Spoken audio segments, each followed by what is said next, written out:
For those of you tuning in, you were seeing a prop that we stopped so Mike can go grab the prop. For those, I mean, this is kind of, I didn't know that something that was just getting started could already break. It's oil specific, and people have pointed that out. Hey, you know, Apple makes 20 billion or more a year in California.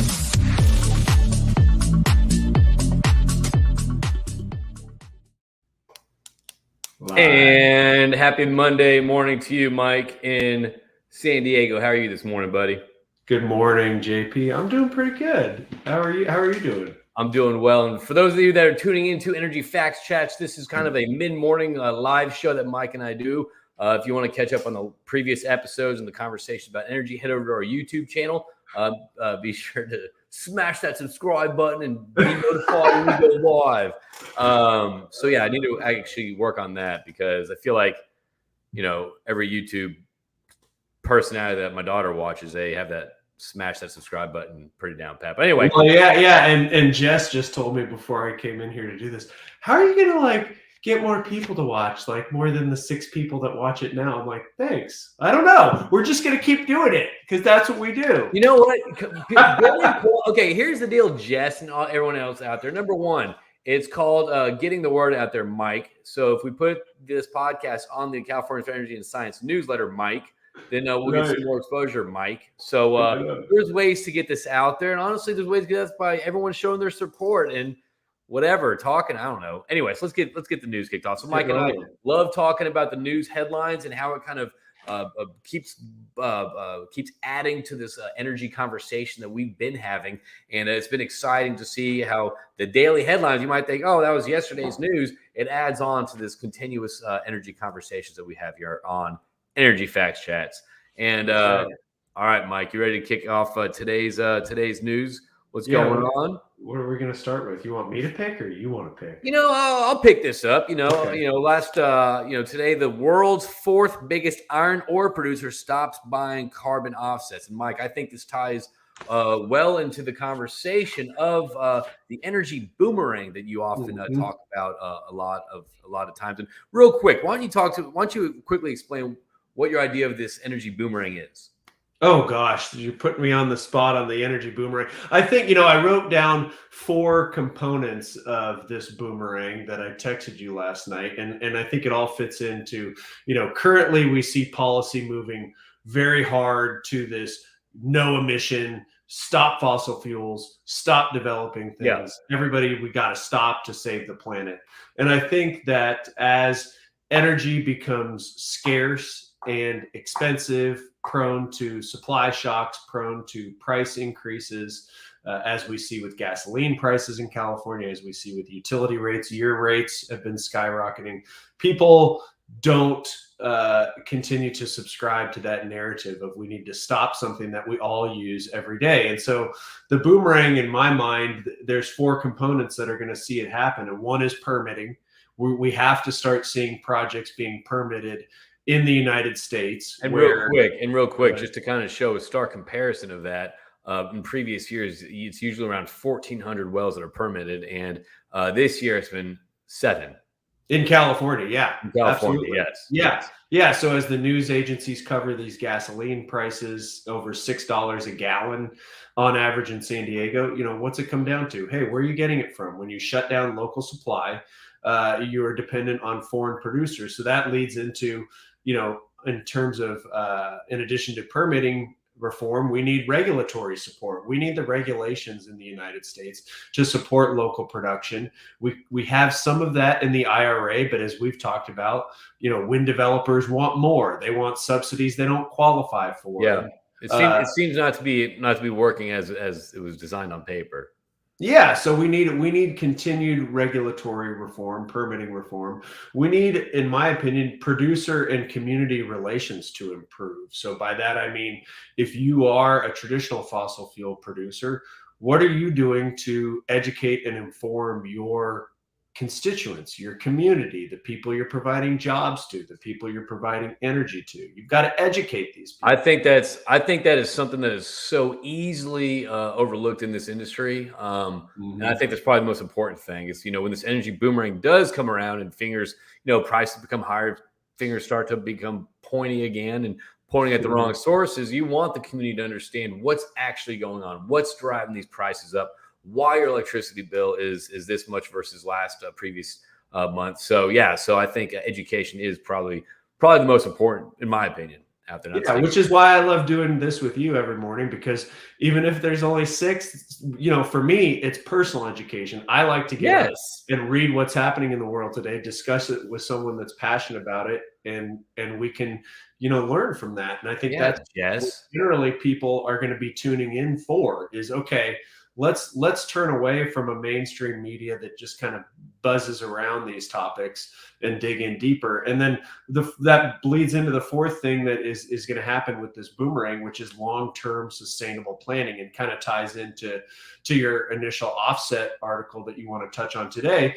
That iron ore producer is realizing, hey, this is not sustainable. These credits we're buying are doing nothing for the environment. In some cases, we're buying credits in pre-existing forests. These trees are already standing. So what is happening if I'm just saying, okay, I'm buying a credit so that timber company does not harvest that timber?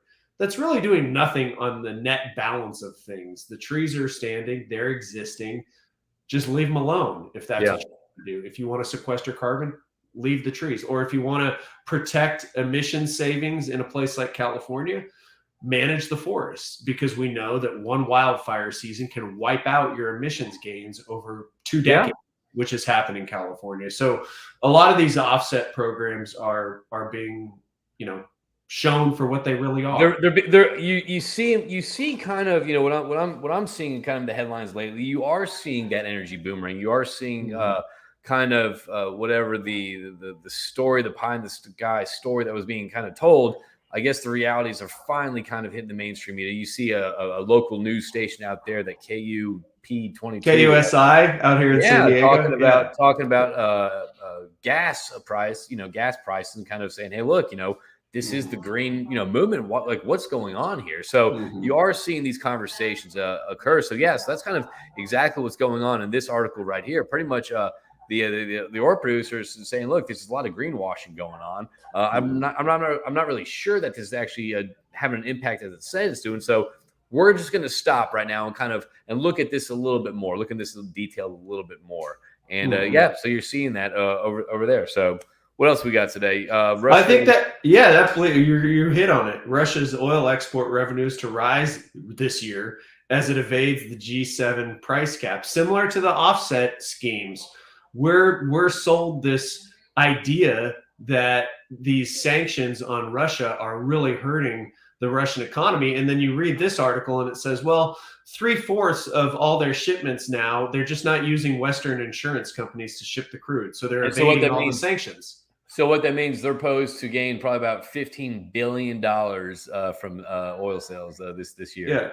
Yeah. So the article says, over the life of the sanctions, it's like you lose track of when this war started, but they've cost Russia some $100 billion over the multiple years this war's been going on. Who knows if that's really accurate? But the reality today, it seems like, is that they've found effective ways around these sanctions, or at least 75% of the product is being sold unsanctioned into places like India and China, who will gladly buy this product. Yeah, well, I think what you're seeing also, seeing kind of the attitude towards, like, okay, well, whether it's the G7, whatever, all that stuff, it's like, okay, well, this is nice, but at the same time, it's like, we don't have to adhere to this. You're seeing kind of a lot of pushback when historically you didn't see that pushback in the last 50, 70 years. When it comes to stuff like this. Right. Yeah. And that's another piece of the boomerang that I believe strongly in. People will start to focus on regional solutions. They're going to stop having any faith in this G7. Who knows what that even means? Most people don't. They're not going to have faith in the United Nations. They're not going to have faith in even the United States federal government to solve all of this. They're going to look to their backyards and the people that they know, the people that are developing energy in their neighborhoods or developing energy programs. If they're not an energy producing region, they're going to look carefully at these programs at the local level and say, what does this really benefit me? How does this benefit my family? Does it, or does it just make everything more expensive. More expensive. And you're seeing that though. You're seeing a lot of things climb. So yeah. Absolutely. And that's the interesting thing. I mean, you're seeing kind of the dollar being ditched with a lot of these, international these contracts and all this, but it's at the same time, it's like you are seeing this pushback when historically you didn't. And then that's just there's a lot to that too. So okay. Let's keep trucking along. You want to go? I like this one. Debunkers bust bad scientists. What's that all about? We're kind of going on this theme here of the boomerang. Well, it says there's a growing wave of volunteers that expose faculty or fraudulent research papers, and we talked about this last week with that wildfire study that the guy cooked his results so that he could get published. Yeah. So real quick, touching back on that again, talking about how these headlines go in the overall evolution of the story. I think last week or 2 weeks ago, Mike and I discussed there was an article about scientists feeling pressured to select certain data or leave out certain data just so they can get published, because a lot of science aren't getting published unless there's a hook to it. And that was kind of in the story. And so it's interesting you're hearing this today.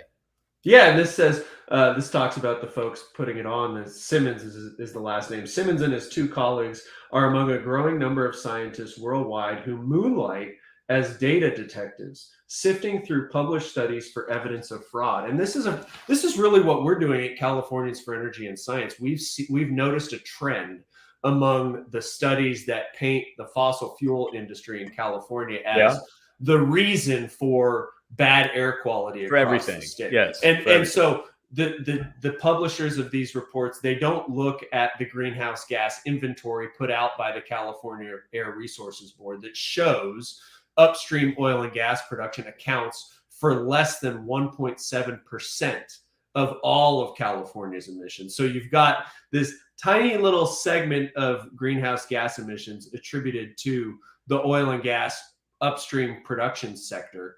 Within that 1.7% of emissions in California, there's natural seepage that accounts for almost half. Natural gas seepage, oil seepage, associated emissions from natural seepage accounts for almost half of that 1.7%. So when you really peel back the numbers, and that's what this article talks about, these scientists are moonlighting as data detectives to uncover deception. And it's not specific to the environment, but as we hear this global narrative that the scientists are in consensus, there's a unanimous decision. 9 out of 10 scientists all agree. They all agree. Well, you know what? I don't know. This is on the front page of the Wall Street Journal. This is not buried in some like Des Moines Times out of Iowa or something. This is a legitimate publication. I dig how that's being brought out, because science should always be questioning science. However, that's kind of a very reactive thing. I mean, if something gets published, it hits a lot of people are reading it, all that stuff. Then data detectives come in. But I'm glad it's being discussed. But at the same time, it's I'm not sure what it can do besides being talked about, or maybe question kind of what you're reading. Right. Yeah. Exactly. Question. Read with scrutiny. Yeah. Don't assume because it's in print it's true. That's right. Question your print. Question everything. Question everything. All right.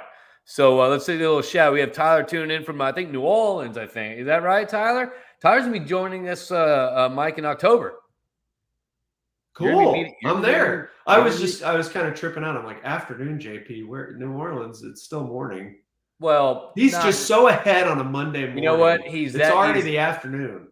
I love how you have to be like that. It's 11:39 in the oil field. It's pretty much supper time. Okay. Have a good supper, right? Supper time. All right. Yeah. So thanks for tuning in. Wait. I thought dinner was lunch and supper was dinner in the South. I'm not really. I don't think Texas is truly South. But I don't. Is Louisiana the South? It's right. Southish. Okay. But I don't call lunch dinner. I don't think we do that around these parts. So that was a good question though. All right, let's get back in.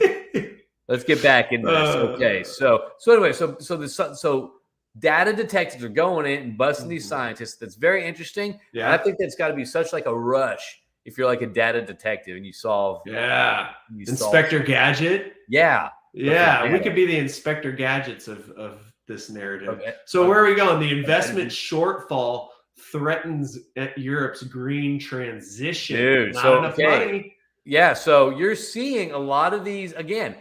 So think of UK pretty much as that company of that iron company going on. Oh, the offsets. Yeah, so think about this. So Right. UK is pretty much doing the same thing. They're saying, "Hey, look, we're not going to pledge $33.3 billion or whatever amount it is every year until we kind of see that some of these programs are financially responsible." Right. I mean, Right. That's what they're saying. Right, exactly. I'm looking for a book I have. I don't know if I can find it. Look, Well, it's a book. It's a book I have that talks about how the transition becomes cost prohibitive. Here it is. It's called Markets and the Environment. We'll keep talking about this as I look for this chart, but and we'll bring it up tomorrow. But what you're seeing here, the article talks about how the European Union needs to do more alongside the United States with the IRA and $369 billion. And then you saw the UK Prime Minister came out over the weekend backpedaling on their climate pledges, saying, hey, the UK is responsible. I forget the numbers, but this small percentage of global emissions. We've already cut our emissions in the UK, such and such percent. I think it's a significant amount. And, they're running out of money for these programs. And one thing that I think about a lot is where we are in terms of this overall abatement effort. And this is the chart that I have. I don't know if you can see it, but what it shows is that getting to zero, this bottom is abatement of all emissions, the x-axis. And if you're trying to get to zero, it's cost prohibitive. And so the goal of getting to 100% abatement, the price per ton of CO2 or the price per ton of whatever you're trying to abate becomes prohibitively expensive. And so when you're talking about CO2 and you're talking about these countries adhering to a net zero ideology, look at California. We've said we're going to ban. And this book is Markets and the Environment. If anybody wants to check out this book, it's a good book. It kind of blends economics with what we're trying to do in the environment.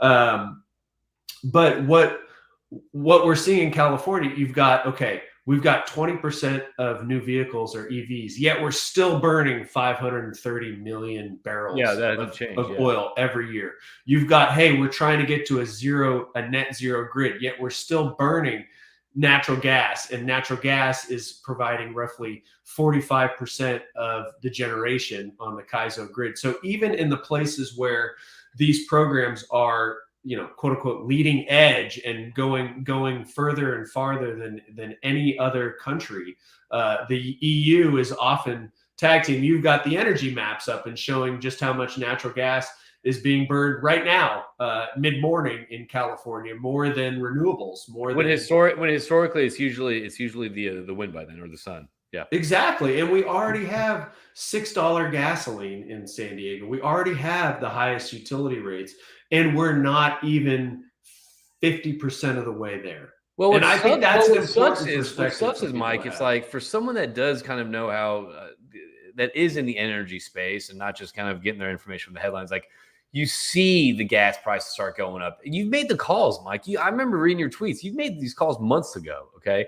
So you see this stuff, you see the gas price going up, and then you start seeing these oil and gas czars being put in, these gasoline which that just comes out of taxpayer money. So that's more taxes that the taxpayers pay. So you're seeing not just this higher gas price that you're calling out, but then you're also seeing more costs being associated with that. So you're seeing this witch hunt, and it's and I think they call it a dragon's den investment, or this dragon's den approach, where it's like you're promising this doom and gloom, whatever that is, if you don't go down this path this way, or else, and it's coming back to. So I get that, and I think it's important to know we're not bringing this up to say government should not have a role or try to better the environment. That's not the point. The point is, what are the programs that we're implementing sustainable?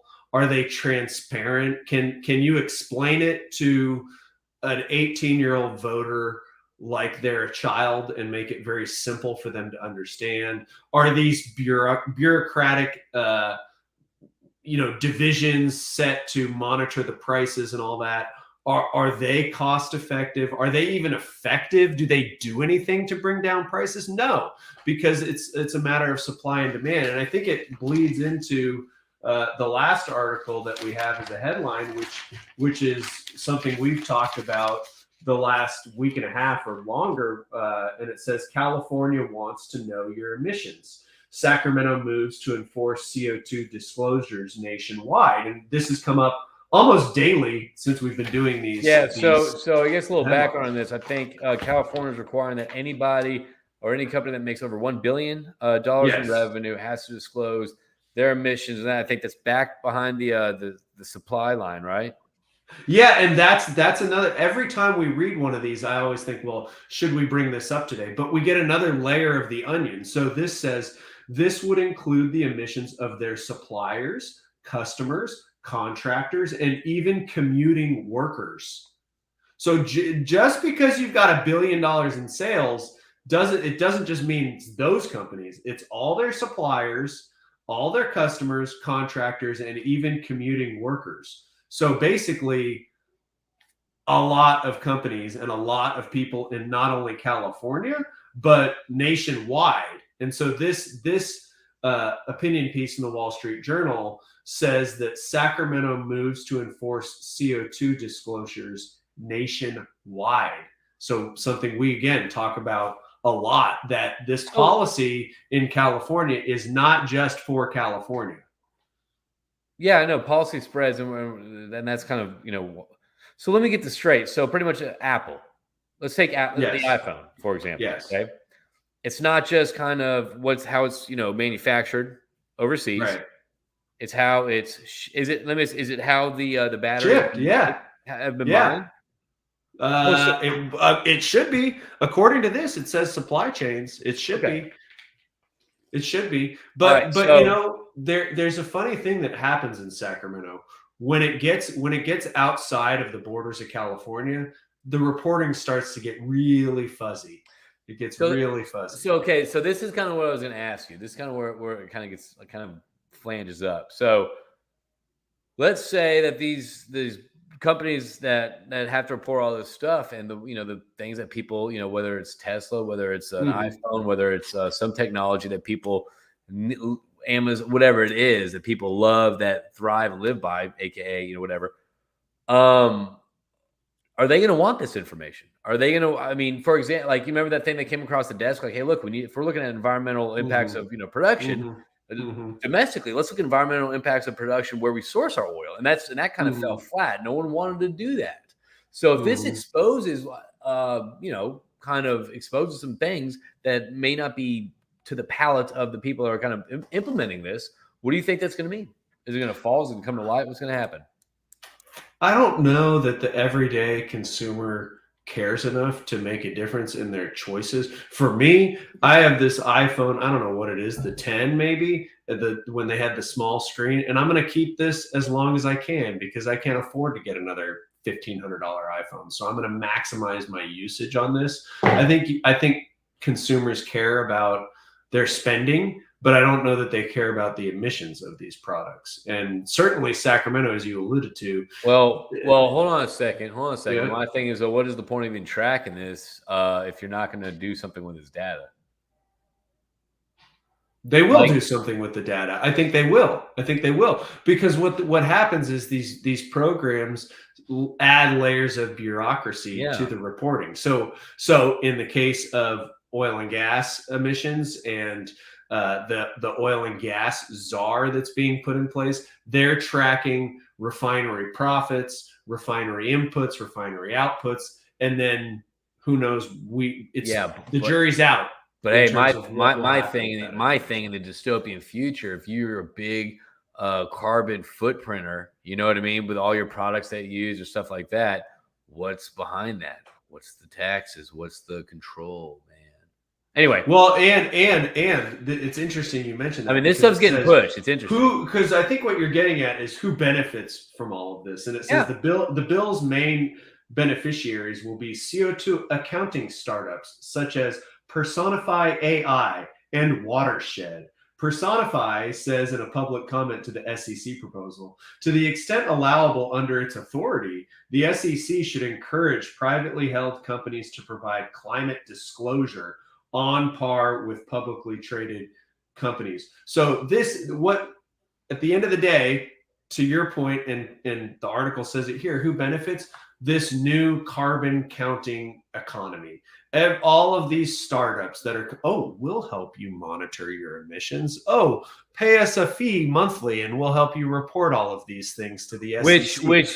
Okay. So pretty much you're just seeing kind of this new cycle of kind of what UK is being like, hey, we're going to pause on this, or you're just kind of seeing a new cycle of that. And then eventually people are like, hold on, what's the benefit we're getting from this reporting or this accounting, or why are we paying this? Well, let's pause on that. And by then it'll be a new thing about carbon emissions, whatever it is. So it's just kind of respinning the same story. Yeah. And what it comes down to is it also will have potentially some financial consequences for the consumer. Right. And how much authority do the voters accept over their energy consumption or over their consumption period? And that's what it comes down to, is authority. And the final paragraph addresses the U.S. Supreme Court in all this, because obviously people are seeing lawsuits that'll come out of this. But the U.S. Supreme Court last term all but invited progressives in Sacramento to reach beyond California's borders by declining to restrict its power to regulate out-of-state farms in NPPC versus Ross. California's climate reporting regime could give justices an opportunity to reconsider whether one state can regulate businesses in the other 49.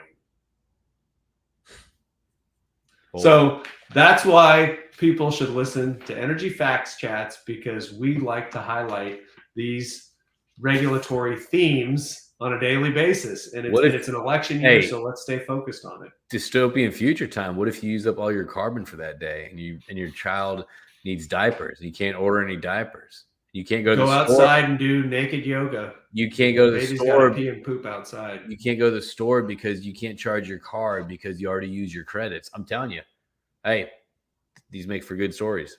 Anyway, that's all we got today's Energy Fact Chats. We got to get this on the newsletter, Mike. We got to think about other ways to kind of expose this, to dispose our discussions about energy and all the fun stuff that behind it. So thank you for everyone tuning in on this Energy Fact Chats. We'll be here tomorrow, I believe.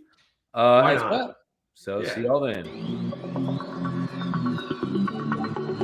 For those of you tuning in, you were seeing a prop that we stopped so Mike could go grab the prop. I mean, this is kind of, I didn't know that something that was just getting started could already break. It's oil specific, and people have pointed that out. Hey, Apple makes